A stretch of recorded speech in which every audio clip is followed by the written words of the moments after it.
Kamen Rider Den-O was huge for Toei. Its characters and drama connected with a wide audience in both in the past and the present day. Being able to look back and analyze an older show can change one's opinion. Maybe this season wasn't so bad in the first place. Maybe it just took time for things to settle to realize that the writing holds up. Maybe the characters are as relatable back then as they are now. I guess you could say that about television and film media in general, though I've personally seen some interesting thoughts when it comes to Tokusatsu. Some seasons just aren't as good looking through the modern eyes, as older toku can be seen merely as products of their time. However, that isn't always a bad thing. It's crazy to think that as bad as older CGI can be, everything else in a show has the potential to hold meaning a lot closer than we think they do. No, really, watch something like Kamen Rider Kuga or Chosei Sentai Jetman, and you'll see that words spoken more than 20 years ago can mean something today. Unfortunately, the same can be said about the opposite. Some shows may have good intentions, but they could feel empty in substance to a modern viewer. I have seen so many people say that they don't watch Showa era seasons simply because it's too old. Same with newer seasons,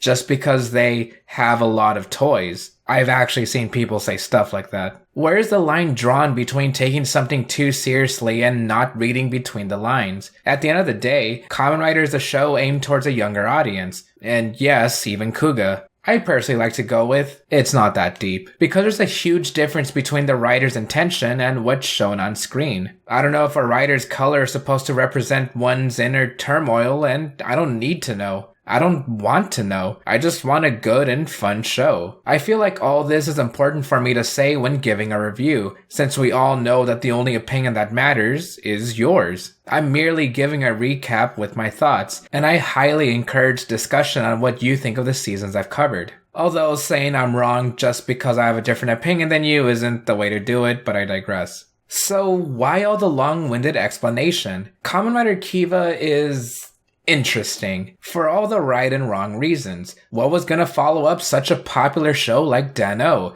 Can its popularity ever be recreated? Will there be any drama to reach the peak of it? Enter Toshiki Inoue. That's a name I've brought up several times before, as he's been the head writer for Jetman, Kamen Rider Agito, Kamen Rider Faiz, and now Kiva. My opinion on him has been very mixed, from illogical writing to some romantic plots that I've had a lot of interest in. He's written for a couple of my favorite Toku seasons ever, along with some of my least favorite. By this point, you might notice his style of writing. It's a lot of drama akin to a soap opera, along with romance and a tendency to practically torture some characters. Kiva is the last head writer role he has in the Heisei era, although he'll be back to write some episodes and movies in a couple future seasons. Even if you know little about Kamen Rider, you might have heard that Kiva has an interesting gimmick, or a way to tell a story. Watch how we open with a hunter fighting a monster she calls a Fangire. A door gets scratched, then it ages as a young man wearing a doctor's mask investigates it. We're now in 2008. If that wasn't blatant enough, we get transitions from 2008 to 1986. I haven't seen a story told like this in Tokusatsu before, so that already grabbed me from the start. In 2008, we have our main recluse named Wataru Kurenai, and a model who he's gotten in trouble with named Megumi Aso. In 1986, we're reintroduced to our Fangire hunter, Yuri Aso. Her boss is Shima Mamoru, the leader of the Aozora organization. Yuri seems to have fought the Fangire for a while, being able to hold her own and outsmart them. For example, she's forced to escape a battle, so she blends in by hugging a rather flirty violinist, who later gets in her way with fighting a Fangire. That same Fangire is alive in 2008, and it's after Megumi. Luckily, she's in the organization just like her mother and is able to fight back since Megumi is a hunter too. Wataru hears the strings of a violin play when a Fangire is attacking, so he steps out and summons his CGI bat friend, Kivat Bat III. You probably know where I'm going with this.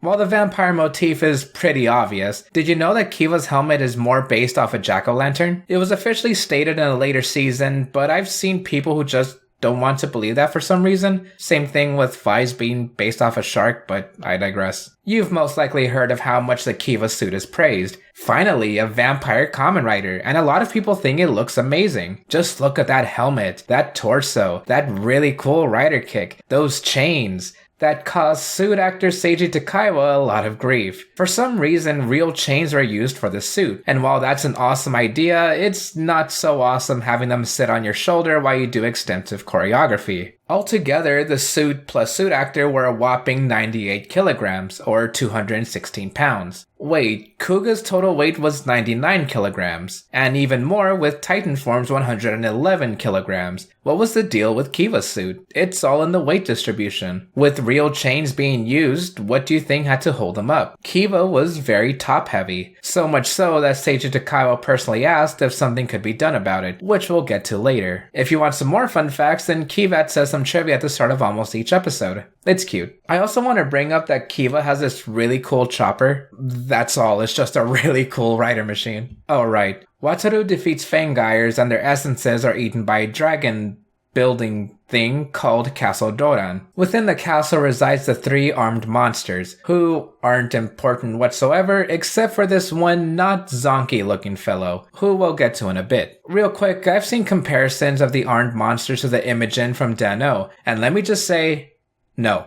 You might be wondering why they're the armed monsters. That's because they can be called out by Kiva to be used as new forms for Kiva. We have the Gararu Saber, Basha Magnum, and Doga Hammer. Plus we'll see that Kiva can use all 3 at the same time. They're certainly new forms. How they're summoned is pretty cool though. Kiva uses whistles to call on them. Fusils. Whistle? Whistle. I'll go with whistles. So their human forms run out of Castle Doran and become part of Kiva. Kivat Bat III as a belt is a unique idea. I don't think we've had sentient belts so far, and this is a nice start. The design for Kivat is simple, but works, and it's certainly marketable. You might be asking why the monsters are in Castle Doran in the first place. All will be revealed soon enough. The concept of following 2 different eras is interesting to me, especially with something like Kamen Rider. Den-O kind of did this, but Kiva focuses specifically on 1986 and the present day. The easiest way to write around the 2 eras is having the plot start in 86 and end in 08, which is pretty much the structure for a while. In episode 2, Yuri is tasked to protect a violinist, who just so happens to be a student of the flirty man from earlier. The man is Otoya Kurenai, genius of the 20th century, talented violinist, father to Wataru Kurenai, and a womanizer. He and Yuri face a Fangire when a hole is created in the middle of a violin during the battle. Then in 2008, that same Fangire in human form asks Wataru to fix her violin since he's a violin maker. Once again, it's interesting how this is pulled off. Although I've heard that viewers get confused between 86 and 08, especially with intertwining plots.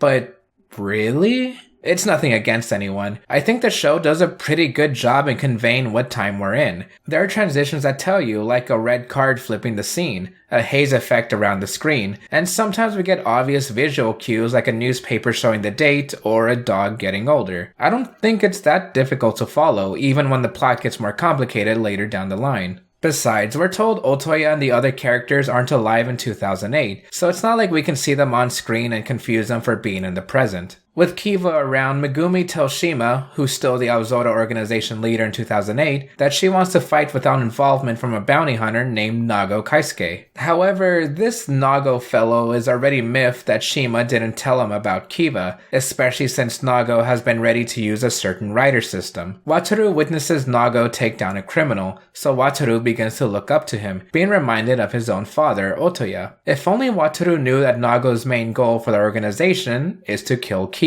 One of Nago's quirks is that he collects buttons as mementos of his bounties. Megumi is wary of him because she's heard that Nago drove his own father to suicide. In a flashback, we see that Nago blames himself and got into a fight with his dad, ending up with Nago's first ever button. In 1986, Otoya goes to a cafe where Yuri is, just so he can flirt with her. You can call this cafe the base of operations for the season, in both 86 and 08. Otoya isn't letting up on Yuri, at least until the zonky guy kicks him out. His name is Jiro. He's a coffee lover, a member of the Aozora organization, and is killing people. Wait, what? You can't blame him though. Jiro's the last of his werewolf-like race and he's pretty hungry, especially since people smell like his favorite coffee. Luckily, Shima tells Yuri that the Ixa rider system is going well. In parallel, Nago enters a fight against a Fangire and pulls out the Ixa knuckle, transforming into Kamen Rider Ixa. Paired with Nago's catchphrase, "Return that life to God," Ixa's concept is awesome. It was developed by Yuri's mom, so Yuri and Megumi are naturally drawn to becoming Ixa. However, it seems like they're not strong enough to handle it. In 1986, Yuri and Otoya are attacked by Fangire. Then Ixa appears, revealing its user to be Jiro. I want to bring up that there's this rocker in 2008 named Kengo, who's a semi-recurring character. He's awesome and I love him. Please protect Kengo at all costs. And I know I'm going to get comments on this, but Wataru has a friend named Shizuka who's there from episode 1, but she doesn't do much. There's her name drop. You're welcome. Naturally, Yuri is furious that Shima allowed someone else to be Ixa before her, so Otoya has a plan. He witnessed Jiro attack humans in his monster form, causing them to butt heads, until Otoya steals the Ixa knuckle and transforms. Oh look, there's a meme of Otoya dancing in the background. If you want context for it, there is no context for it, he just does it and I think it's funny. There is a downside to using Ixa though. It causes a huge strain on its users if they're not trained. It's happening to Jiro, and now Otoya. In 08, we're introduced to a man who tried to save a crawfish from drowning.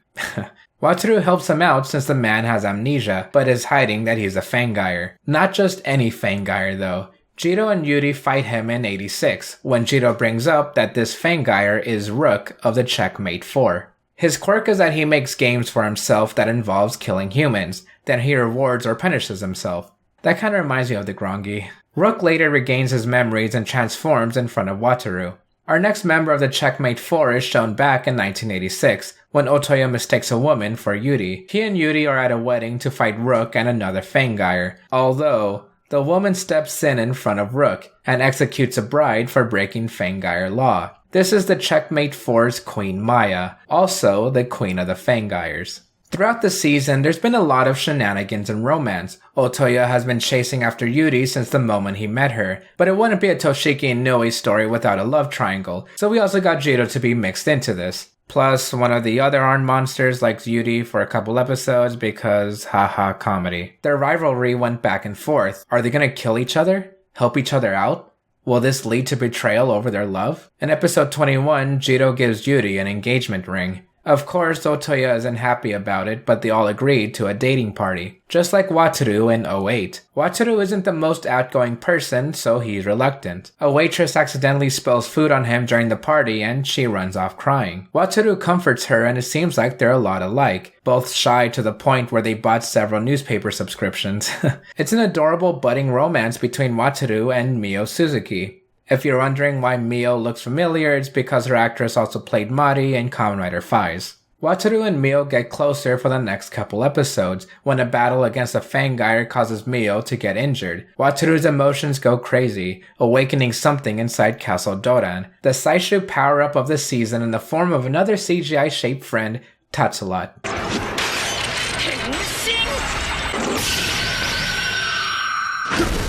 Remember how the base Kiva suit was really top-heavy? To help Seiji Takaiwa, Kiva received Emperor form a lot earlier than usual. Saishu power-ups typically debut in the mid to late 30s, but right now we're on episode 24. Oh, what's a Saishu power-up? It's what I'm calling quote-unquote final forms, since it's the closest official designation we've gotten so far. But I'll talk more about that on the next final form debate. Kiva Emperor is another fan favorite with how majestic and cool it looks. Just look at that cape. Wait. What's that I hear? It's Kiva Emperor's insert theme, Supernova, sung by Wataru's actor. Catchy, isn't it?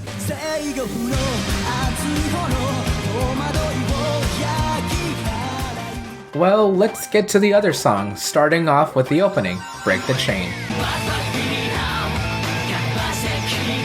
Oh hey, this one's catchy too, and you can feel the gothic motif coming from the music. I think I was expecting something more heavy metal though. At the very least, it's a favorite within the fandom, a theme fit for a vampire. You've most likely noticed how violin and music in general play a big part in Kiva. If something doesn't tie back to violins, then it has to do with protecting the music within people. I like that, especially since you can see those motifs going into the insert themes such as Destiny's Play.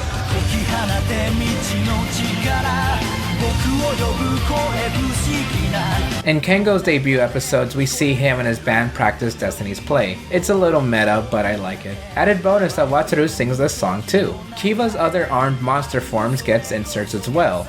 Innocent Trap for Basha Magnum.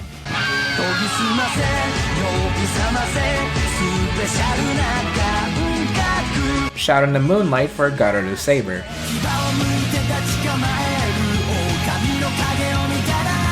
And Silent Shout for Doga Hammer. As I said in Den-O, I don't particularly need an actor to sing their own songs, but it adds style points and flavors, even if I don't like the songs much. Well, here's my favorite insert of the season, Ixa's Fight for Justice. Despite being created in 1986, I feel like there's a clash between the new and old with Ixa and Kiva, since Ixa looks more modern and Kiva is from a gothic era, which makes me appreciate the theme a bit more. Since modern technology can be upgraded, there's a parallel with that in the variations in the theme. Fight for Justice is merely Nago's version. There's also Don't Lose Yourself.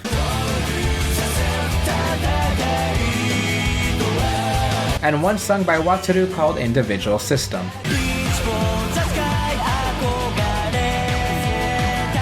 That Reach for the Sky part is my favorite. We're missing someone, aren't we? Where's Otoya's insert theme? Can I just say that basically all of Kiva's OST is catchy? Plus the added violin to the themes are so good. With Kiva being based on a vampire, you'd expect something darker. Well, here you go.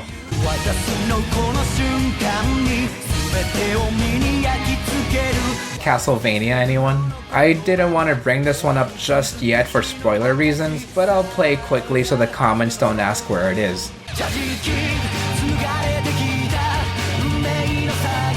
Alright, that's all I'll show for now, or else we're never gonna get back to the show, as much as I don't want to. Let's just say that I barely talked about half of the vocal themes, so have fun listening. Wait, this sounds really nice. Although I haven't heard it from the season itself, that's because it's the movie theme, Circle of Life. I wasn't sure how to bring up the movie King of the Castle in the Demon World. A different race of monsters called the Legend Orgas attack in 2008. Wataru goes to school to meet obligatory Imogen voice actor cameos because Megumi told him to.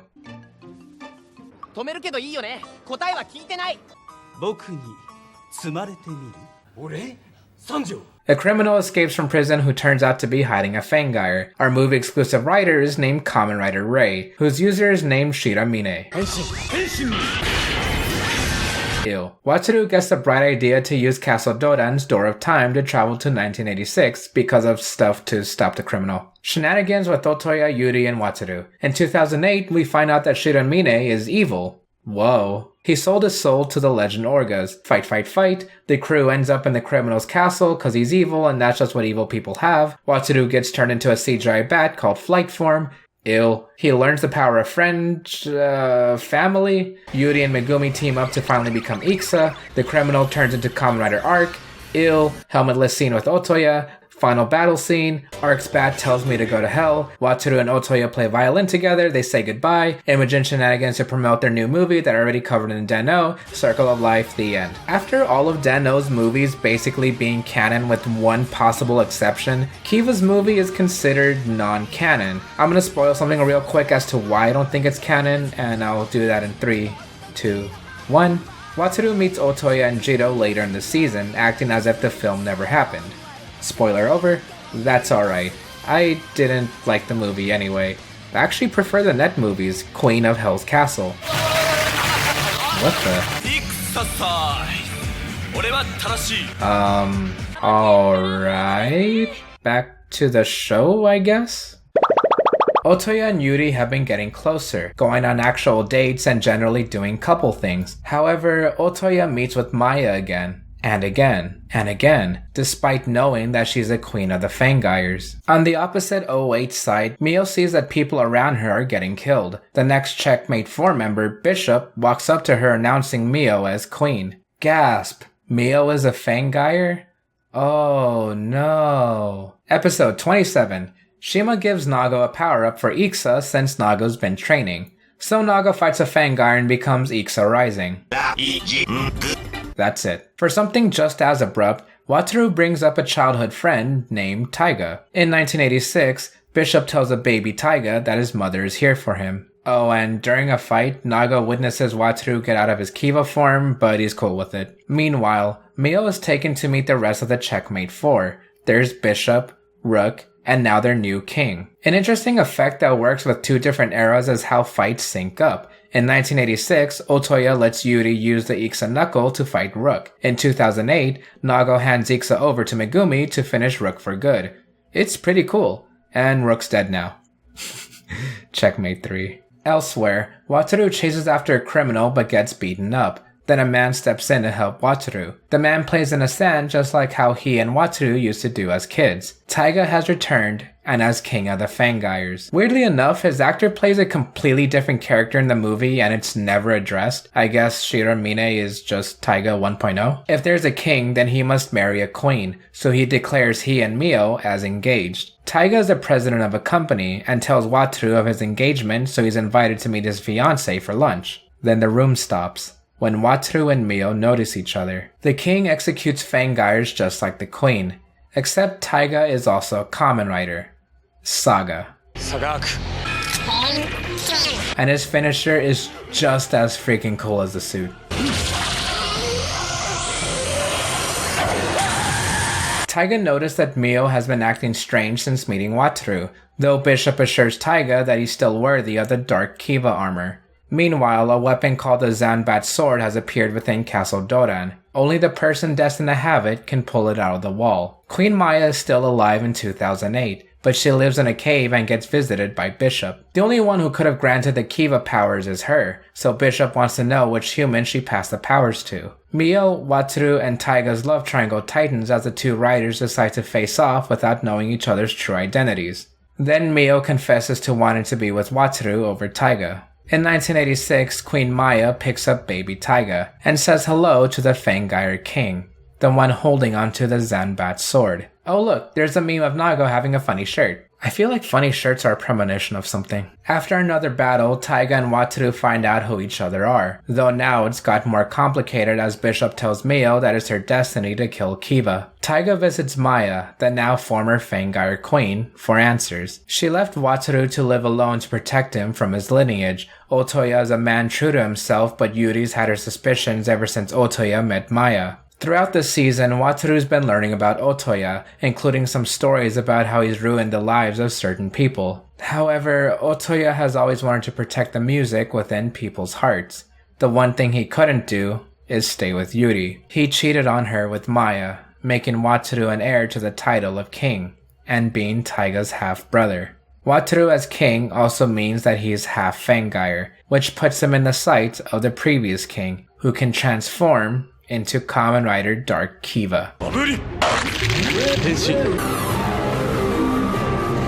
King fights Otoya and ends up taking him to Castle Doran in order to absorb his life energy. Despite everything that's happened, Yuri wants to save Otoya because she loves him, but so does Maya. A queen can't fall in love with a human, so King takes away her Fangire powers and her title. Wataru and Taiga are in another fight, although this time Mia wants to stop them and steps in front of Wataru's rider kick. She falls off a cliff and fantasizes about how she and Wataru could have gotten married.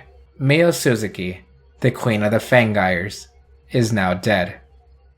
And I'm gonna bring this up now. Wataru didn't kill Mio. It was Bishop. It was part of his plan. I don't know why he did it. I don't know why he said it, but that's the reason why she died. In 1986, Otoya is packing up to leave the hospital until a doctor that looks like Wataru tells him to stay in bed for at least another year. Although, a different doctor says that Otoya is good to go. Many things surprise me with this show, but this, let's just say there's a meme in the fandom that shows that this is the arc where Wataru tries to stop himself from being born. If Otoya and Maya never get together, then Mio would still be alive. In a flashback, Wataru meets Jiro, who shows him the Door of Time in Castle Doran. We have the usual interactions we'd expect between father and son, along with Yuri and Maya. Well, now that Wataru is in 1986, he and Otoya team up to take on King. Dark Kiva is a transformation using Kivat Bat II, which Otoya calls for, and Kivat agrees to since he didn't like what King did to Maya. However, Maya warned Otoya that using Dark Kiva as a human could mean death. Otoya transforms into Iksa for his final battle, but the armor is blown away, with a piece of the arm falling into a lake. Otoya uses Dark Kiva one last time, and fights along his son. That's a really awesome double rider kick, by the way. King is defeated and baby Taiga receives the king's crest on his hand. Though now it's time for Wataru to go. Otoya asks Yuri for her omelette rice recipe as a way of saying goodbye. Castle Doran is going crazy, but it can be suppressed by the armed monsters if they live inside it. Otoya asks them for a favor. He wants the armed monsters to protect Wataru when he's born. As a final farewell, Otoya plays Maya a song. Then he goes lifeless. The final episode, finale, The Inheritors of Kiva. Wataru sits on a throne in Castle Doran, declaring himself as the new king. Taiga took Dark Kiva for himself, and Bishop is fighting for the throne as well. Nago defeats Bishop and embraces Megumi. Meanwhile, the two brothers fight. Then Wataru hugs Taiga. Wataru became king to protect Taiga so he wouldn't be targeted anymore. Bishop revived King's Fangire form so the three fight. Wataru is blasted off a cliff, but is then saved by the remains of Iksa's arm that Otoya used. Alright then. After the battle, Maya walks up to Taiga and Wataru. It may seem like everything is over, but it's still their destiny to fight to the end. At Wataru's house, it seems like he's late for a wedding. Megumi is getting ready when she sees an image of her mother. Shima walks Megumi down the aisle, where we see Nago waiting for her. Wataru is about to play a song for them until a person who looks like Otoya arrives from 22 years in the future. It's Wataru's son, Masao. The Neo-Fangires have awakened, so Taiga, Wataru, Masao, Nago, and the armed monsters transform for one final rider kick. Thank you TV Nihon for subbing this amazing series. You may have noticed that I haven't been putting my personal opinion out there as much as I usually do. If you wanted the recap, then there you have it. You can pretty much stop the video now. If you want a recommendation, then sure. If you're into romantic soap operas with superheroes, then go for it. I'm not here to validate anything. I just want to talk about Japanese superheroes, so please don't start a riot when I talk about my opinions here. I've been saying things like, people praise the Kiva suits, or this theme is a fan favorite. That's because I personally don't really like the suits or the vocal themes.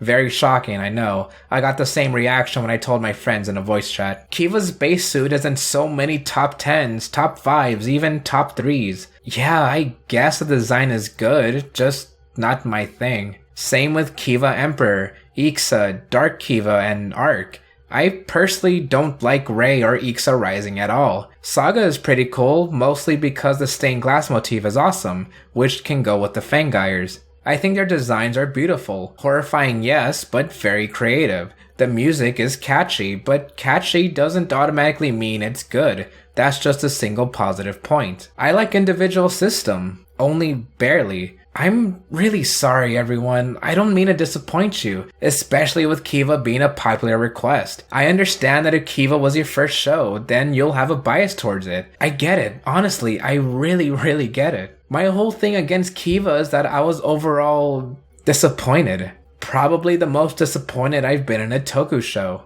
A vampire Kamen Rider, that alone sounds amazing. Then its biggest theme is based on romance. But it's better than Twilight. Haha, yeah, guys, I get it.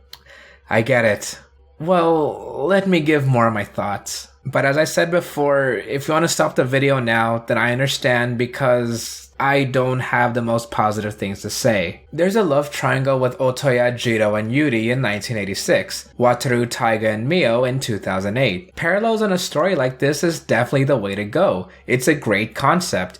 The execution, on the other hand, not so much. I think Wataru is a pretty bland protagonist, so I didn't really want to watch his side of the story. I much preferred the 86 side, in the beginning. We're told almost immediately that Otoya and Yuri aren't alive in 2008, so I was invested in their story and what leads up to the end of their lives. That sounded a little grim, but you know what I mean. Kiva was the last season I knew little to nothing about, so I had my own theories and predictions while watching blindly. I was actually pretty excited to see what was gonna happen, and I can't stress this enough, I still kept my expectations moderate just in case. One theory I had was that Yuri would become a Fangire and she would stay with Otoya. Unfortunately, after what Otoya did, I can't stand him anymore. I loved him as a character, he was great and had his heart in the right place. Then he just left Yuri for Maya without telling her. Now I feel dirty liking him in the first place. Otoya was a player, sure, but I thought Yuri was gonna change him. I don't even think Otoya deserved to become Dark Kiva in the first place. It just feels wrong. The storytelling could have benefited from having separate episodes rather than intertwining the two in the same episode. Like having the 86 story start the 2-episode arc and end it in 2008. To have some positivity, one of my favorite arcs is in episode 17 and 18. Otoya gets into some shenanigans by agreeing to teach violin to a girl in order to get a date with Yuri. In 08, Wataru meets an archer who says that a man once told her something special. The little girl never liked violin, so Otoya told her to listen to her heart. The archer was stubborn as a child but learned a lesson from Otoya, which was then passed on to Wataru. Another one of my favorite arcs is actually the Kiva Emperor one in episode 23 and 24. A couple in 1986 are having some serious trouble in their relationship and it felt real. I wanted to see how they would fix it. They plant a tree to symbolize their love, and we see that tree fully grown in 2008. But the woman has been sick and dies laying on it. We see this couple while Wataru gets closer to Mio. I feel like Emperor was earned because he's been a shut-in for most of his life. Then he falls in love with a girl and now his emotions get out there. It would be natural for him to grow from his experience this fast. See, I like the story of obtaining Emperor more than the suit itself. Nago has been training for so long it makes sense that he would get Ixa and even Ixa Rising. Sort of. I still don't understand why Yuri and Megumi weren't authorized to use Ixa. It seemed pretty disrespectful. There was one point each where they were too scared to move or use the knuckle, but that was against Rook. I think they would have been fine against literally any other Fangire. I wish either of them became the official Ixa users. Although, I do like Nago as Ixa. Again, it makes sense. Nago as a character is alright. There were some stretches of the show where Nago just isn't there. Nago's final arc is that he starts to become blind because of a Fangire attack. Nago pushed himself to fight and even wanted to give up at one point, until Megumi helps him out. That's great character development. Nago getting help after wanting to do everything solo. Then Nago defeats Bishop and gets his eyesight back. Just like that. A bit anticlimactic, but again, it was good to see Nago and Megumi romantically connected. That anticlimax is something minor on top of the interesting concepts with poor executions. For example, Nago finds out Kiva's identity, then acts like nothing happened. Okay. Wataru fixes up Otoya's violin, which he kept in 2008, and learns that Otoya wished to protect people. Okay, Wataru already knew that beforehand. Wataru gets the Zanbat sword. Okay. Megumi and Yuri are strong fighters, but rarely use Ixa. Okay. Nago goes to 1986 to fight a Fangire. Okay, there are so many great ideas here, but it's like nothing comes from them, which is the most disappointing thing to me. What we do get is just boring to me. I don't think there's anything charming to a lot of it either. Before we get to my final thoughts, let me at least finish with some positivity. I can see why people would like Kiva. Aside from bias of it being their first season, Kiva does have some intriguing stories. A lot of the monsters of the week have their own motives outside of just being evil. The Fangires can be pretty sympathetic. People can connect with Wataru in several ways. And he is cute. We might not know what love truly is, but neither does Kiva. Wataru just wanted to be with Mio, but his lineage and Otoya's past showed a different road for the future. There's definitely a lot to like about Kiva, and I understand if you do. With that, let's get into my final thoughts. I was dreading talking about Kiva because I know how much people loved it. You can see the passion people have towards Zeno, and I see that same passion towards Kiva. But I'm just one guy with my own opinions. Even though I don't like the show, I can give it a recommendation if you like what you see or if you're into romantic dramas. However, I apologize, truly from the bottom of my heart. I'm sorry. Kiva gets a negative from me. With all that being said, I'll see you guys next time when we journey through the decade with Kamen Rider Decade.